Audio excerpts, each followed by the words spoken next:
Hi, this is Peter Woolfolk. First, thank you so very much for being a listener to the Public Relations Review podcast.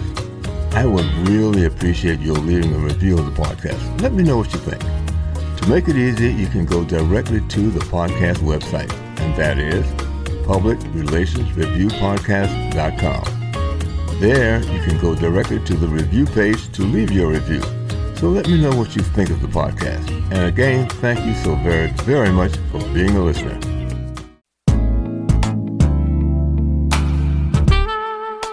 Welcome.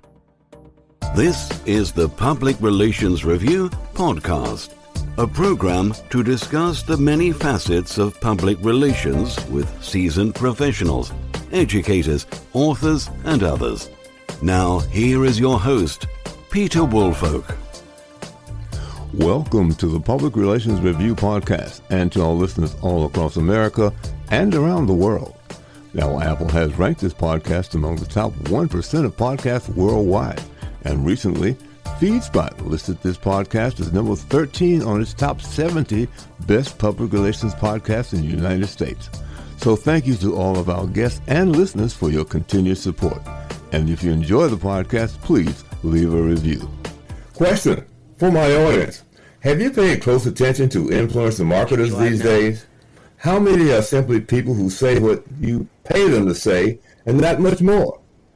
How much would your credibility factor multiply if your organization used actual customers speaking from real experience with your product or service? Well, that scenario is now here and it's doing very well. Influencer marketing is changing with Influencer Radar. They spot influential customers the moment they buy. It focuses on existing customers as the real game changers rather than the so-called big names. Imagine harnessing that hidden potential in an audience to transform them into advocates of their favorite brands. It's a topic that's not just timely, but could also increase the believability factor of your forward-thinking company. Now, my guest today is the founder of The Rave, the creator of Influential Radar. They engage influencers from within clients' customer bases and pivots them towards authenticity and genuine connections. So joining me today from Mexico City, Mexico, is Luke Yarman. Luke, welcome to the podcast. Peter, I'm so excited to be here. I was listening to one of your podcasts earlier today when you were speaking with Amber about merchandise for brands, and I think of all the podcasts I've been on lately, your voice is by far the most enchanting and leathery. It's sort of like I'm speaking on a late night radio kind of DJ type situation. So excited to be here, excited to get into the deep conversations about influencer marketing with someone who's obviously well experienced in the space and knows what he's talking about. Well, that's the thing that intrigued me when your office sent me an invitation to have you on here, because I'd never heard about this before, and it makes perfect sense. Using customers to speak on what they like. So basically, what caused you to create this? What did you see that you thought was missing that led to your creating Influencer Radar? Yeah, look, there's a couple of different factors that have come that have fueled us to get us to the point that we're at now. I think one of them, one of the key ones, is that I built a referral and affiliate platform. So with a referral and affiliate platform, the metrics you care about is who's sharing their unique referral links or referral affiliate links to their friends, family, and followers, and how many clicks are they getting. Mm-hmm. And consistently, time and time again, what would get the merchants or the businesses that use our referral and affiliate technology excited was seeing that a micro-influencer or a nano-influencer was sharing their product organically. They somehow happened upon a referral link by themselves and they were sharing it with their audience. And they would go wild. That's so exciting for them. Mm-hmm. So then I took a step back and said, what are some ways that we could streamline getting to this endpoint of having someone who cares about your brand, who's also a micro-influencer or a nano-influencer, sharing about it. And I come from a technology background, so I'm sort of well-versed in the judo that is technology. And I said, look, based on what I know from this referral and affiliate platform, we're consuming a bunch of information when this is happening. So, every single time a customer makes a transaction at one of the businesses we work with, we get that customer profile. So we get their email address, we get all these other details. And in a previous world, I did a lot of work in e-commerce. So I know from an e-commerce perspective what it's like to partner with an influencer or a creator. And I know what these influencer databases look like, and the details that exist in those databases. So by that logic, I said, it should be pretty easy. If I have the information that exists on one side, which is here's everything you need to know about creators and influencers, and here's some information that I own that's on my side, which is email address, name, delivery details, blah, blah, blah. It should be pretty easy just to match one against the other. And I should automatically be able to find, based on all of these influencer databases around the world, who's actually an influencer who's buying from me. Mm-hmm. So what were, I guess the best question is, once you have that information about this particular influencer, how do you get them to become an influencer for the organization that wants that information or wants them to be an influencer? Yeah, that's a really good question, Peter. And look, the right approach for that varies depending on different businesses. And the seat that I'm sitting in here now, I get to see some businesses doing some pretty cool stuff in terms of how they're planning to activate the influencers who live within their customer base. So maybe let me speak just 3 or 4 different versions of that. The most basic version that we're seeing that is popular and really easy to set up is we integrate our technology into these stores, right? And the moment that an influencer makes a purchase, we create a notification that goes to their influencer manager or someone in their marketing team that says, hey, this person just made a purchase from you. Maybe you want to reach out to them and see if they're interested in being a partner with you. And they can go through the list. Every day there's maybe 10 new influencers that made a purchase. And just to give you an idea on volume, we see on average for every 10,000 customers that make a purchase, 200 of them have more than 2,500 followers on either Instagram, TikTok, YouTube, or Twitter X. So the easiest way is we just send them a notification saying, maybe you want to reach out to this person, and then they can, via Instagram DM or something, can reach out to them and say, hey, saw you made a purchase. Any chance you'd be interested in collaborating in the future? That's the low lift, easy way to integrate. Let's go to level 2. Level 2 is such that we set up some email automations. So customer makes a purchase. If they're identified as an influencer, we create an email flow off the back of that happens automatically. And that email flow says, and the email that they receive varies depending on the follow account that they have. And the most successful email we have gets delivered, we organize it to be delivered about 48 hours after the purchase. And it says, hey, we see you purchased. We love your content. And to acknowledge that you made a purchase from us, we'd love to refund your order completely if you're happy just to feature our product that you just purchased in your Instagram story or in some way over the next week or 2. And for most people who've purchased with their own money, you're not putting too much pressure on them to brand it or post it in a certain type of way, shape, or form. It's purely just, if you can just feature us in any way you want, happy to refund that purchase completely free of charge. Wait a minute, I just want to make sure I understand for you. If they agree to be an influencer for you, the companies will then give them their money back in exchange for doing that. Exactly. So this is this weird.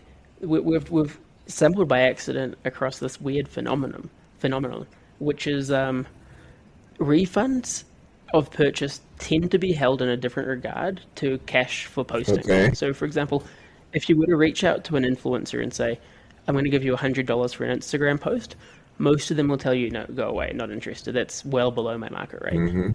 But if they've spent $100 on a product and you offer to refund the full price of that product, so it's $100, in exchange for them featuring you in a post, the conversion rate is 1,000 times higher than the previous situation where you're saying, I want to give you $100 to post about me.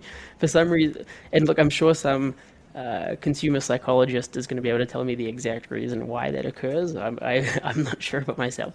But it seems to change the logic if it's a refund versus a net payment. So offering that refund, say, hey, so you purchased, here's a refund. All you need to do is just feature it in some way over the next 2 weeks. Would love to go through that process with you. Well, it makes a lot of sense to me. It does, simply because I purchased without knowing anything about being an influencer. I purchased it because I needed it or wanted it or I like it. Exactly. So now I have no problem speaking up to say that I like it and enjoy it. And the bonus, of course, is that I'm going to get paid. You're going to give me my money back for saying that I like something that I was going to pay for anyway. Exactly. And the key thing is once you've, it's the start of a partnership, start of a relationship. Mm-hmm. So while getting one simple post to an Instagram account now might seem insignificant, the idea is once you've got them to do something once, the likelihood of you being able to get them to post multiple times or to actually build a relationship and for them to be invested and an advocate of your brand significantly increases. Mm-hmm. The third layer, the third version, the third option that I was talking about, and this is my favorite at the moment, I think this is really cool, is that we work with a lot of brands who just do these, we call them surprise and delight campaigns, where they'll go through on a quarterly basis, look at everyone who's purchased from them in the last quarter, find all of the influencers in there, plus all the influencers who purchased from them previously, and they'll just send something what to the average person might seem small and insignificant, but from a brand that they already know and care about, a handwritten note with something for free. And the unfair advantage and the key benefit here is these brands know the size, they know the delivery address, they know the details, the order details of these influencers and creators because they've gone through and made a purchase in the past. So it might cost a couple of $1,000s, but you've just sent out a bunch of really exciting activation content to these creators, and I think that's a really interesting and innovative way to sort of make the most out of these creator partners that exist within your database. Now, let me ask you: is there any way that once the organization brings this person on as an influencer, is there any way to measure their productivity? In other words, did they post something nice about whatever it was, the product that they bought, and can then the merchant track the results of that posting? We'll be back after a quick break. Marketing is a puzzle. You can either give into the confusion or learn to love the solve. On the Axiom's Real Talk About Marketing podcast, guests like Aaron Schaefer of GM share how to manage challenges. Make sure that you're not fixed in terms of what you're thinking about. The team's going to change, and the way teams operate are going to change. COVID was a great example of that. The industry is going to change. Are cookies going away or not? That was another great example of that. And so how do you continue to evolve as the space evolves? Guests from HP, The Trade Desk, and Databricks share thoughts on today's marketing landscape. Find Real Talk About Marketing on YouTube, Axiom.com, or wherever you hear podcasts.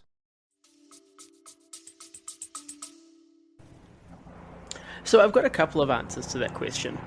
For me, obviously I'm from the world of referral and affiliate marketing.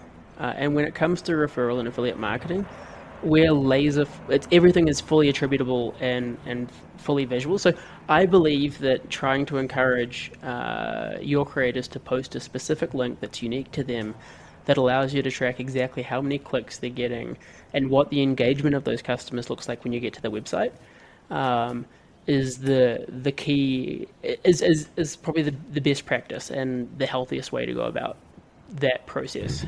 In saying that, I think it's also true that the way we consider these engagements and relationships with creators and influencers is changing. And by this, I mean, I think we're shifting towards this decentralized marketing world. And by that, I mean, it used to be that the brand makes all of the decisions around what the brand looks like and what people say about the brand and the font and everything. We're starting to see that decentralized, where the brand is actually being represented by thousands of different creators and influencers who all speak about the brand in their own way, shape, or form. So putting pressure on these creators and influencers for a style of language or a type of performance that you're looking for, I'm not sure if that's going to be the winning formula going forward. And the decentralized approach should be, we're going to reward you if you can make transactions, but you have freedom to achieve those transactions in any way, shape, or form you see fit.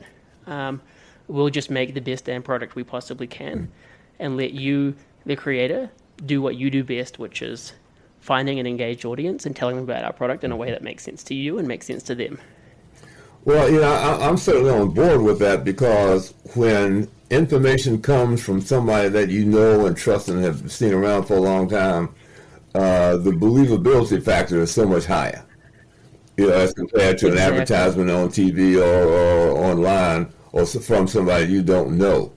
So that believability factor, well, I've been knowing you for long. If it's good for you, it's good enough for me, sort of thing, I think holds up a lot better, worth a lot more than the fact that you paid somebody, I don't know, a couple $100 to say that it's good. Exactly. And look, I think you're speaking to a very interesting trend that's happening at the moment, where there's some good charts up there on the internet that I suppose the folks listening to this can have a look at afterwards. And it shows the trust in different forms of media over time. And you'll see that the trust in traditional advertising is falling. The trust in traditional media is falling dramatically. Even the trust in like traditional influencer marketing, which is you partnering with an influencer with 1 million or 2 million followers, the trust in them is falling significantly. Where the trust remains is with word of mouth from friends and family and coworkers. That's still super high. And with there's a sort of a converse relationship when it does come to Instagram influencers or TikTok influencers or YouTubers, where as the follower count increases, the level of trust in them decreases. So you want to occupy that as many as you can towards the bottom of the smaller the better. You want to build an army of these sort of smaller, high trust influencers and ambassadors that are going to carry your brand to the next level. Well, I mean, I can certainly understand that, because if people can see that your how would I put it, your remarks about this have been influenced about how much you got paid, not how much you value it or how much you use it or how much it benefits you, as compared to, well, I've been using it for years. The fact that they gave me a couple of dollars or refunded it, I mean, didn't make that much difference to me, because I was going to buy it anyway. I mean, I can certainly understand the difference, and it does make sense to me, and I can understand the value to the employer or the person wanting it. It stands out, and the believability factor is far much higher. So I can certainly understand why those ratios are what they are, because of how it's done. Yeah, and look, I think further to that point, consumers are wising up to this idea of authenticity, and they can tell when someone's being inauthentic when they're talking about a brand that they don't actually know and love. Which I think this is why it is so critical that if you can find a creator who actually spent their own hard-earned cash to buy your product or to experience your service or to go to your event, if they spent their money and they're going to be talking about it, they were genuinely excited to make that purchase. Absolutely. And so being able to capture those people when the time is right, that's one of the best sort of marketing or PR assets you can have in 2025. Well, the other thing too, this sort of intersects or interlocks with storytelling, because when people are looking for storytelling, it's the authenticity. I mean, it's been shown that the more authentic and honest and that you are about it, the more believable you are, and the more traction you get. Yeah. So, I mean, from what I'm hearing now, these two things actually go together. 100%. And look, I think to that point as well, when it comes to storytelling, if I'm a creator with 3,000 or 4,000 followers and they're engaged and they love my content, I don't want to risk sort of like breaking their trust or telling them a story that they're not interested in about a product that I don't even love.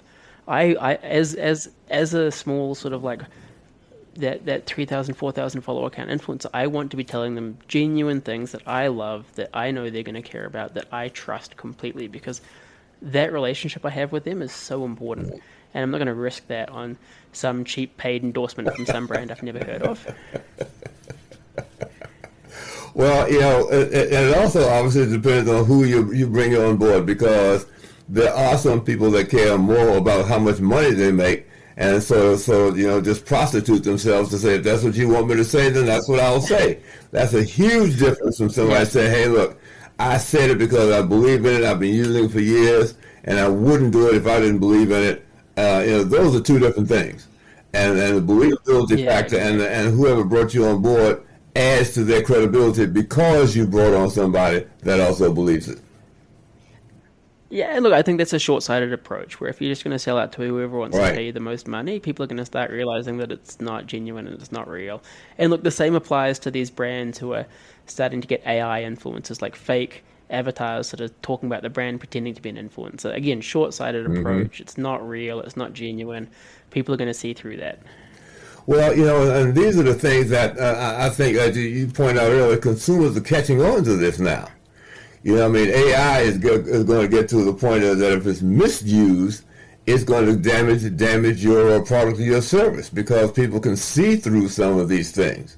Maybe you might get them on the beginning because they don't know any better, but once they find out that you've tried to pull the wool over their eyes, you're going to lose a lot, not only them as a customer, but they're going to tell their friends and neighbors about it too, and so the wheels really begin to come off after that.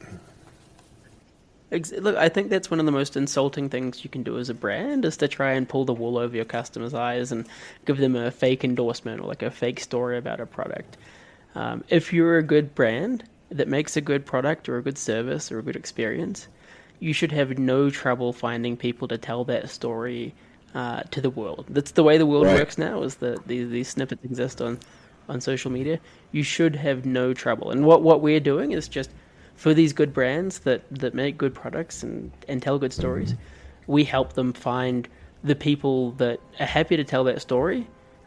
Plus, they've got a big old microphone, so they can tell a lot of people because they already have this built-in reach that exists when they made that purchase. Now, how wide has this, your influencer radar gone now? Is it, where is it? Is it in the U.S.? Is it in Mexico? Is it in Europe? Or just how far has it gone thus far? Yeah, so we're still pretty early on the journey. We're only working with just over 100 brands so far. Okay. The biggest brand we're working with is a big secondary ticketing marketplace called Event Ticket Center. I think they're one of the top 5 ticketing platforms in the US.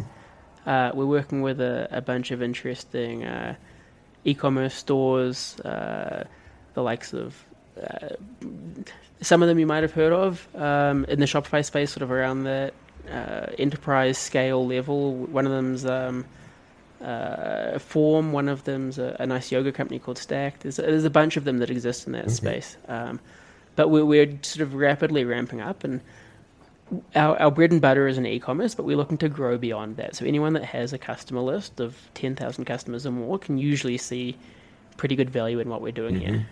So how does the company or organization that employs you, how do they go about paying for this? Do you charge, how do you decide how much an influencer should get for, coming on and being one of part of your influencer radar? Yeah, look, so our influencer radar works sort of independent of these dollar amounts at exchange, right? So we work with brands, and the price we charge brands depends on the volume of the emails that we're analyzing on their behalf. So it tends to be like a set monthly fee for us to be consistently analyzing every email that comes through the platform and telling them who's an influencer and who's not. When it comes for the brand finding the right price to pay that influencer for that content, we've got some strong suggestions, but there's a bunch of different factors that come into play around, like what is the value of the product? Can they refund the entire value of the product or not? Can they... Is it something that has a lot of social currency, or is it something that doesn't have a lot of social currency? If it's not something naturally interesting for people to talk about, you have to turn the price up a little bit to make them more likely to want to post about it.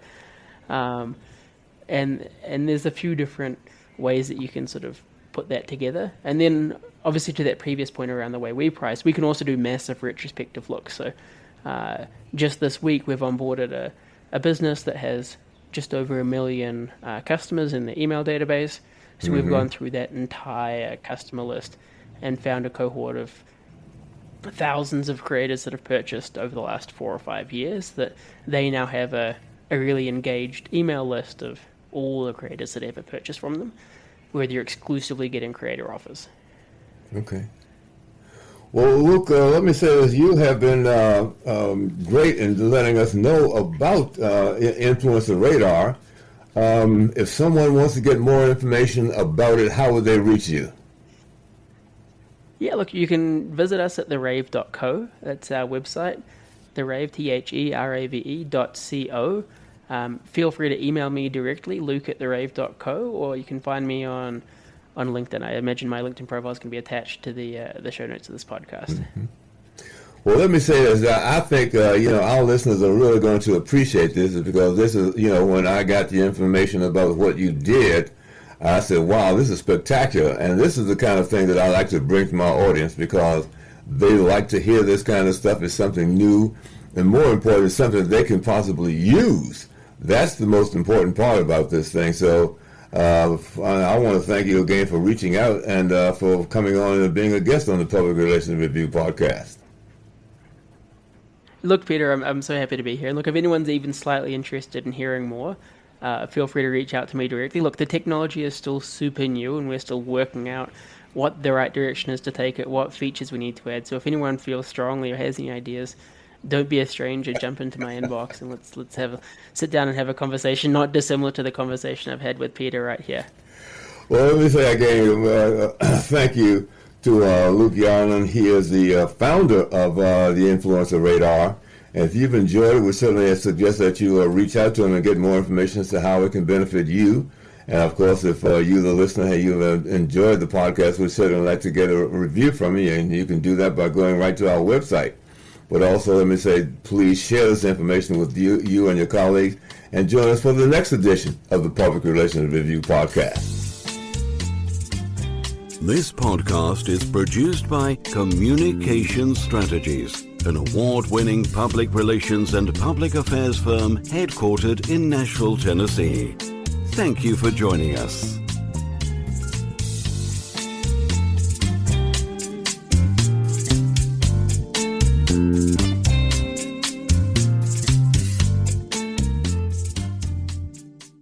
Hello, this is Peter Woolfolk. First, let me say thank you so much for being a listener. Now, I want to alert you to our shiny new podcast website located at podpage.com. However, you can go directly to the podcast site located at publicrelationsreviewpodcast.com. There, you can contact me through email. You can leave a voice message. You can leave a review. You can read an episode blog and frequently learn about the podcast guests. You might also want to suggest podcast topic ideas or even suggest a guest. You can also let me know if you would like to receive our podcast listener logo that you can post on your social media. So I look forward to hearing from you about our new podcast website. Thank you so much for listening to the Public Relations Review podcast, and have a great day.